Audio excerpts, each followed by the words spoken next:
Sahabatku sekalian, yang ketiga ini yang keren. Melepaskan. Melepaskan itu bukan berarti menceraikan. Bukan. Berbeda ya.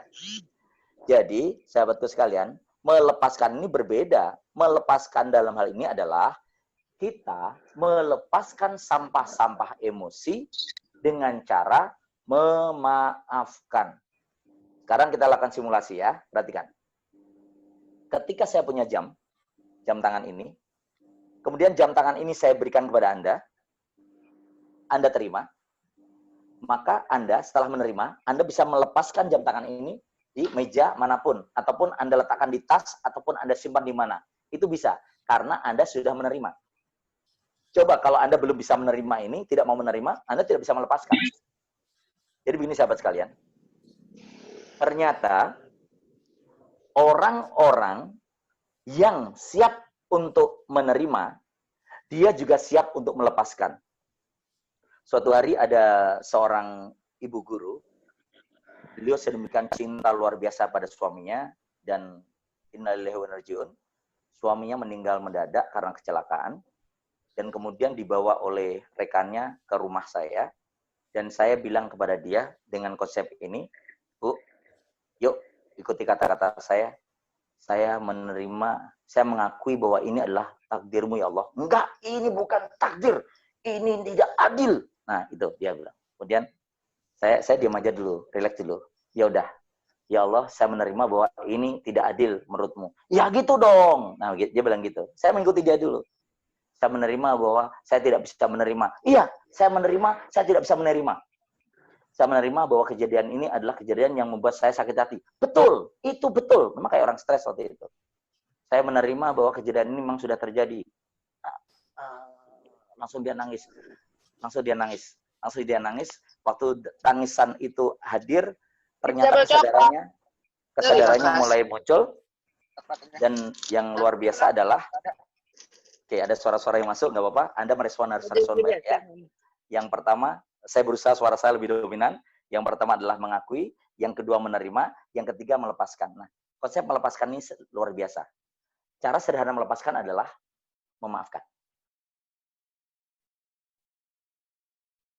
Anda tahu nggak? Ternyata memaafkan itu perlu latihan. Memaafkan itu tidak bisa serta-merta tanpa latihan terus-menerus. Mulai dari yang terkecil di lingkungan Anda, yang sering bersama dengan Anda, yang sering hadir dekat Anda.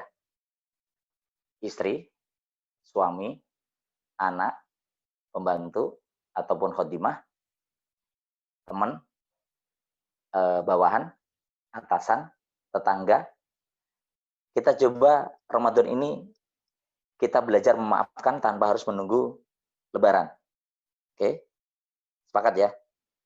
Belajar memaafkan tanpa harus menunggu Idul Fitri. Memaafkan ini ternyata luar biasa. Kalau Anda belajar memaafkan dari hal yang kecil, dan memaafkan itu adalah diungkapkan dengan hati, dan diungkapkan dengan lisan. Walaupun tidak didengarkan yang bersangkutan. Ya Allah, saya memaafkan kekurangan pasangan saya. Ya Allah, saya memaafkan kekurangan istri saya. Ya Allah, saya memaafkan kekurangannya. Ya Allah, saya memaafkannya. Ya Allah, saya memaafkannya. Ya Allah, saya memaafkannya. Jadi ketika Anda mengulang-ulang repetisi itu akan masuk ke bawah sadar. Ya Allah, saya memaafkan kondisi anak saya. Yang seharusnya dia mampu untuk hafal sekian juz. Dan hari ini baru hafal 3 juz. Misalnya gitu. Baru hafal 2 juz. Baru hafal 1 juz. Saya memaafkan karena ini sebenarnya adalah kesalahanku, ya Allah. Saya memaafkannya. Ya Allah, saya memaafkan kondisi gaji saya yang dipotong. Saya memaafkan kondisi gaji saya yang dipotong transportasi, yang dipotong hak konsumsi, yang dipotong hak komunikasi. Ya Allah, saya memaafkan kondisi ini. Saya memaafkannya ya Allah, karena kondisinya memang seharusnya seperti itu. Saya memaafkan kondisi perusahaan yang tidak bisa menggaji saya secara utuh. Saya memaafkan ya Allah, tidak ada gaji ke-13 untuk pegawai negeri tahun ini. Saya memaafkannya ya Allah. Saya memaafkan ya Allah, tahun ini saya tidak bisa pulang kampung, padahal saya sudah kangen dengan orang tua saya. saya memaafkan kondisi ini ya Allah, saya memaafkan. Nah, ternyata ya Allah, hamba memaafkan kejadian ini. Saya memaafkan kejadian tahun ini tidak bisa untuk pulang kampung membersamai orang tua saya. Saya memaafkan bahwa kondisi saya ini benar-benar tidak nyaman karena gaji dipotong. Saya memaafkan permasalahan ini. Izinkan hamba melepaskannya ya Allah. Kuatkan hamba ya Allah. Titip urusan hamba ya Allah. Temani saya ya Allah. Ternyata kalimat-kalimat sederhana ini yang ketika dilakukan oleh orang-orang secara sadar, maka sedemikian luar biasa. Saya berharap nanti mungkin ada beberapa rekan yang mungkin memiliki pengalaman-pengalaman yang bisa testimoni terkait dengan hal ini. Jadi sahabatku sekalian, yang dimuliakan oleh Allah, ternyata ketika Anda semua hari ini belajar untuk melepaskan, sebenarnya Anda belajar untuk membersihkan. Jadi kalau handphone tadi hang, itu karena banyak aplikasi-aplikasi yang tidak dibutuhkan. Ternyata sesungguhnya aplikasi-aplikasi yang tidak dibutuhkan ini akan dilepaskan, di-uninstall, dibuang, yang tidak perlu hadir di handphone, itu membuat handphone ini akan merasa ringan. Itu salah satu ilustrasinya.